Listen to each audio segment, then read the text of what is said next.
கிட்ஸுக்கு ரொம்பவே பிடிச்ச இந்த டோனட் ரெசிபி ஈஸியாக குயிக்காக வீட்டில் செஞ்சு முடிச்சிடலாம். எப்படி செய்யுதுன்னு பார்க்கலாமா? இதுக்கு ஃபஸ்ட்டு நான் ஒரு மிக்சிங் பவுலில் 1 டம்ளர் அளவுக்கு பால், இது கூடவே 1 டீஸ்பூன் ஈஸ்ட், 1 டீஸ்பூன் சர்க்கரை சேர்த்துட்டு இது ஒரு மிக்ஸ் கொடுத்துட்டு 10 நிமிஷம் அளவுக்கு ரெஸ்ட் கொடுத்துருங்க. ஈஸ்ட் நல்லா ஆக்டிவேட் ஆகி இந்த மாதிரி நிறைய வந்ததுமே இது கூட நம்ம 2 கப் அளவுக்கு மைதா ஆட் பண்ணிக்க போகிறேன்.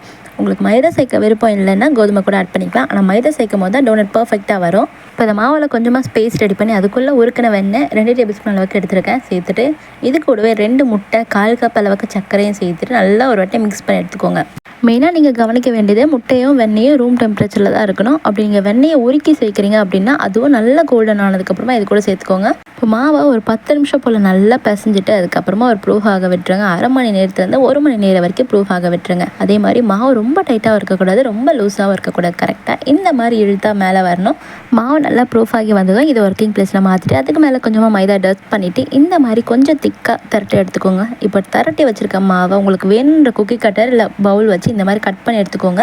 இப்போ நடுவில் ஓட்டை போடுறதுக்கு இந்த மாதிரி ஒரு வாட்டர் கேன் மூடி எடுத்துகிட்டு அதை வச்சு நீங்கள் கட் பண்ணிங்கன்னா உங்களுக்கு ஈஸியாக இருக்கும். இப்போ கட் பண்ண டோனட் டோ எல்லாமே ரெஸ்ட் விட்டுருங்க. ஒரு 10 நிமிஷம் போல் நல்லா ப்ரூஃப் ஆகி வந்ததுமே இதை வெதுப்பான எண்ணெயில் போட்டு நல்லா கோல்டன் ப்ரௌனாக பொரிச்சு எடுக்க போகிறோம். எண்ணெயை காய வைக்கும் போது மெயினாக மீடியம் ஃப்ளேமில் இருக்கான்னு பார்த்துட்டு அதுக்கப்புறமா ஒரு 10 நிமிஷம் போல் எண்ணெயை காய வச்சு அதுக்கப்புறமா நீங்கள் டோனட் உள்ளே போட்டிங்கன்னா அது நல்லா கோல்டன் ப்ரௌன் ஆக 2 பக்கமும் வெந்திருக்கும். எண்ணெய் ரொம்ப சூடாக இருக்கும் போது நீங்கள் மாவை போட்டு பொரிச்சு எடுத்திங்கன்னா வெளியே மட்டும் வெந்திருக்கும், ஆனால் உள்ளே வெந்திருக்காது, மேலேயும் கரிஞ்சு போயிடும். ஸோ அதனால தான் சொல்லிட்டு ரொம்ப லோ ஃப்ளேமில் மீடியம் ஃப்ளேமில் மாற்றி இந்த மாதிரி எண்ணெயை சூடு பண்ணி பொரிச்சு எடுத்துக்கோங்க. அவ்வளோதான், ரொம்ப சாஃப்டான டோனட் ரெடி. இதுக்கு மேலே பண்ணுறது எல்லாமே ஆப்ஷனல் தான். உங்ககிட்ட இருக்கிற சாக்லேட்டை நல்லா டபுள் பாயில் மெத்தடில் மெல்ட் பண்ணி அதுக்கப்புறமா நீங்கள் டோனட்டை அது உள்ள கோட் பண்ணி உங்களுக்கு பிடிச்ச டாப்பிங்ஸ் எல்லாம் ஆட் பண்ணி நீங்கள் எடுத்தீங்கன்னா சாக்லேட் டோனட் ரெடி. உங்கள்கிட்ட சாக்லேட்டில் எதுவும் இல்லை அப்படின்னு நினச்சிங்கன்னா மிக்ஸி ஜாரில் கொஞ்சமாக பட்டை, சுகர் சேர்த்து நல்லா பவுடர் பண்ணிவிட்டு அதுக்குள்ளே நீங்கள் டோனட் போட்டு கோட் பண்ணி எடுத்திங்கன்னா சுகர் டோனட் ரெடி. அப்படி இல்லாட்டி நீங்கள் வெறும் சுகர் கூட ஆட் பண்ணி நம்ம பவுடர் பண்ணி டிப் பண்ணிக்கோங்க.